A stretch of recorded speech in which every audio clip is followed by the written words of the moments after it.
Being trans, everyone doesn't have that look that you can walk in the daytime or you can go and have a regular 9-to-5 job. There is a lot of transgender people doing sex work because they don't find any job.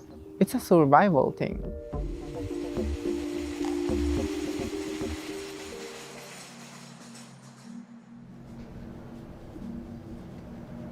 I immigrated to this country when I was 14. When I get to New York City, I don't have no family here, I don't have no friends or place to go.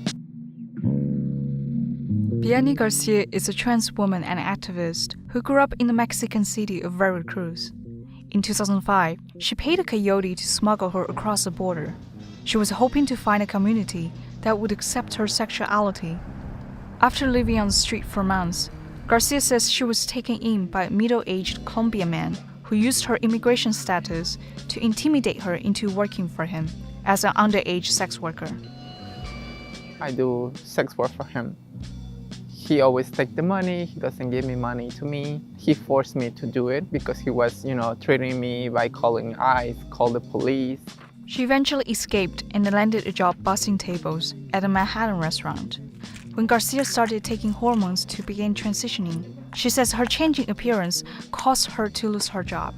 I was looking for a job for 3 months and I don't find anything. I have to pay my bills, rents and everything. I decided to do sex work. But at this time, no one was forcing me to do it. Or I keep the money and I really decide who I want to have sex with. It's a survival thing. Today, Garcia works for the nonprofit Make the Road New York on its campaign to decriminalize prostitution, which would prevent law enforcement from intervening in the selling of sex between consenting adults. Decriminalization bills have floundered in New York and Washington, D.C., and in recent months, the COVID-19 pandemic has shifted attention away from the issue. But advocates hope that the latest push for criminal justice reform could re-energize the movement. The first step is for policymakers to acknowledge that, for many people, selling sex is their best option for survival, and criminalizing that choice only makes their lives more difficult. Survival sex is just that. It is survival. It's, I have no other alternative. I need this money. I'm going to do it. That is a cognizant choice. You may not have had the best of options on the table, but you made a choice. Nat Paul is a former policy chair for National Survival Network. She says that lawmakers and advocates conflate consensual sex work by adults with human trafficking. If you're making a conscious choice, it is not trafficking. If there are elements of force, fraud, or coercion, and you have a third-party controller who is doing the force, fraud, or coercion, that is when it becomes trafficking. Yes, there is the possibility that someone is trafficked and forced into those situations, but the vast majority of consensual sex work is just work. People are surviving, meeting their day-to-day needs by selling sex. The federal government has earmarked funding to local police departments to crack down on trafficking, but local law enforcement agencies often use that money to run sting operations that lead to the arrest of sex workers who are over the age of 18 and acting voluntarily. In December 2019, members of the nonprofit Honoring Individual Power and Strength organized a Kiki Ball in Washington, D.C. to celebrate the International Day to End Violence Against Sex Workers. We're having an amazing time. End violence against sex workers. Kiki Ball is here December 17th.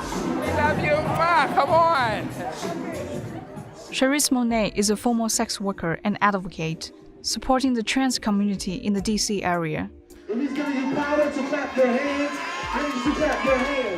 With sex work, a lot of people don't see it as survival work as I do, because being trans, everyone doesn't have that look that you can walk in the daytime or you can go and have a regular 9-to-5 job. So they turn that 9 a.m. to 9 p.m. sex working job where it's safe. We don't get misgendered. We don't get harassed for coming to a workplace. We don't get questioned about what bathroom we use and they have to change the bathroom sign. You're in your own home. You deal with one individual. So be it, it's a nasty dance, but it's a dance that is done every day. In 2019, two of Monet's friends, Ashanti Carmen and Zoe Spears, who are also trans sex workers, were shot and killed in the DC suburbs. So one never knows what actually transpired that evening, other than they was murdered senselessly. Last year, Garcia was attacked with pepper spray on the streets of Jackson Heights in Queens. You can get beat up on the street and you cannot go to the police to do a report. That's unfair. In New York, sex workers are sometimes arrested because of a 1976 law that criminalized loitering for the purpose of engaging in a prostitution offense. Within the sex worker community, that law is known as walking while trans. In 2019, a handful of New York state senators introduced legislation that would have repealed that law, but the efforts did not succeed. I can only imagine what it is like to be walking down the street and to be pulled out and being harassed by police officers. Clearly, we need to do something now. Garcia has had several interactions with the criminal justice system, including serving time for assault in 2010, although she says she was acting in self-defense during a homophobic attack. She served time in Rikers. They put me in a male facility. Oh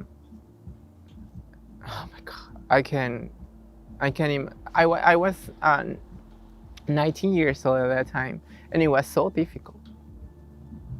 They doesn't give me hormones, no women's clothes, nothing like that.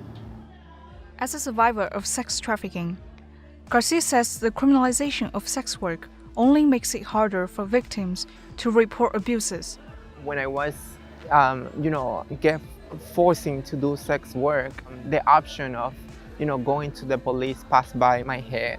But I was afraid of going because of the work that I was doing. I know that it's illegal and they can arrest me. Decriminalizing sex work is gonna help those who are getting trafficking to not feel afraid of going to the police. If you are not afraid of law enforcement, if you're not afraid of going to the police because you're no longer the target, in theory, police would then be able to focus on the abuse instead of just these massive street sweeps. When Garcia got out of jail, she joined Decrim New York, a new coalition that helped draft the bill to decriminalize sex work in the state. I have many conversations with people that do survival sex work. I can say that most of the people that are saying decriminalizing sex work is not okay are people that never in their lives have the experience of selling their body to eat. With sex work, I pay my mom's bills. Like, I pay my mother's rent, I pay my mother's car insurance. And doing that type of work, the stigma can be heavy on you. But for yourself, you're not sitting there saying that I give up. I'm hustling, I'm surviving. We still do